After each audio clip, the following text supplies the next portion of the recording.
What's up? This is Vince Carter. You're listening to a 3-Point Conversion. Check it out.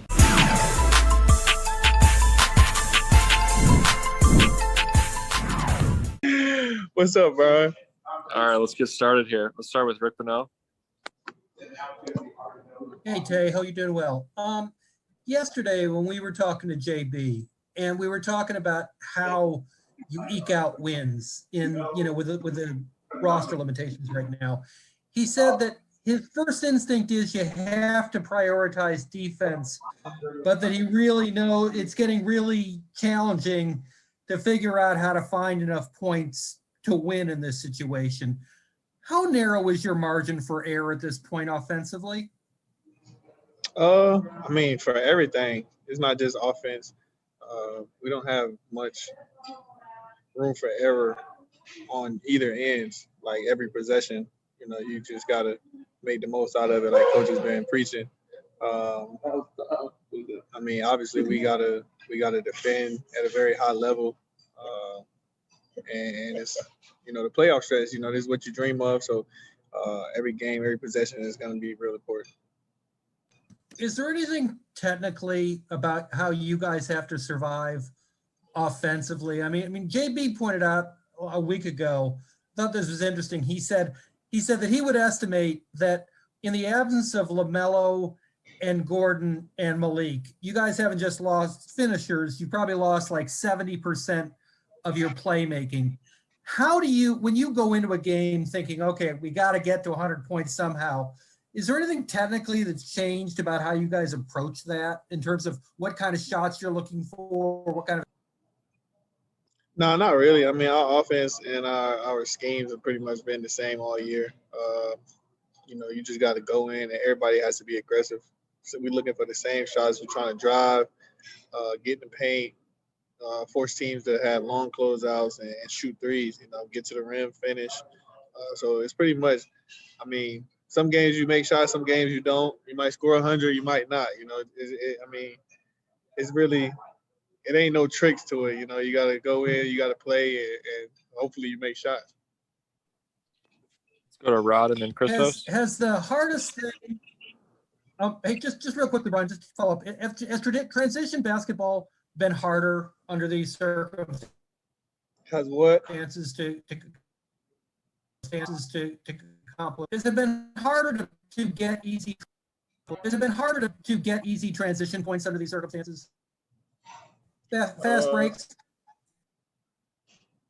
When you got to get stops. One, you're getting stops and getting out and transition. It's way easier when the ball going through the hoop. More than it's not, then it's harder to get out and look for those easy baskets. Hey, Devonte, you guys are obviously in the playoff hunt right now. Can you explain what's it like just to be able to be playing meaningful games right now against teams you guys are fighting for playoff position with, stuff like that? You said explain with what? What it's like to be able to play these meaningful games against teams that you kind of fight for playoffs position with. It's fun. Like I said earlier, this is what you dream of, to be in this position. We got ourselves in a good position. Coach just said earlier in our meeting, if you would say, this is the position we would be in at the beginning of the year before we started, like you would take that. So, we got like 15 games left, and, you just got to go out, put your all out, and roll the dice and see what happens. Christos? Hello, Devonte. Hope you are doing well.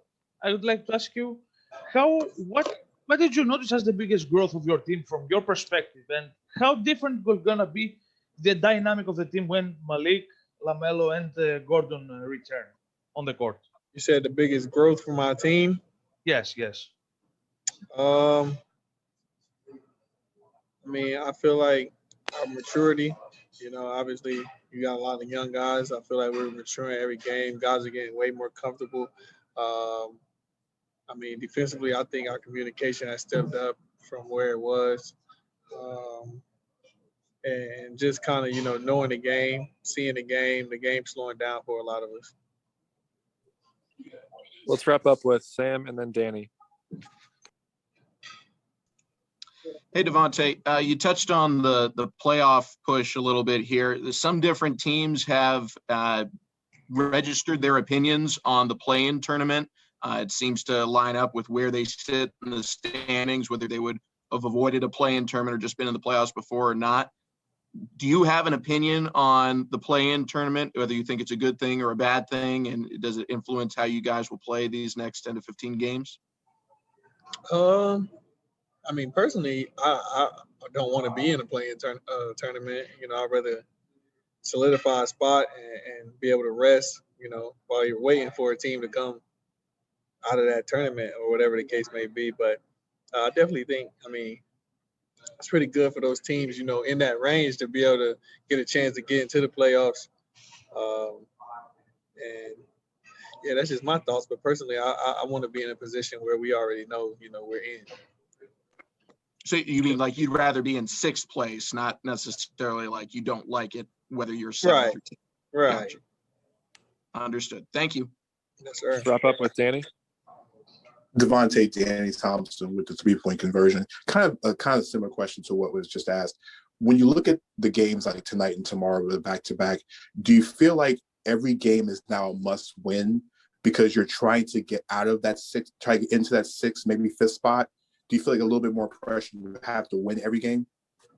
Not necessarily pressure, but obviously we know every game is a must-win. Like, and it's so close from what 8 to 4 is like 2 games or something like that. But I try not to watch game by game or how many. You know, you got to take it one game at a time. So we just got to focus on the Bulls. Once we play this game, we'll lock in on the Cavs, and then you know you just got to take it one game at a time. And like I said, we got enough pieces and enough firepower to score, to get stops, and win games. So see where we end up in 15 games.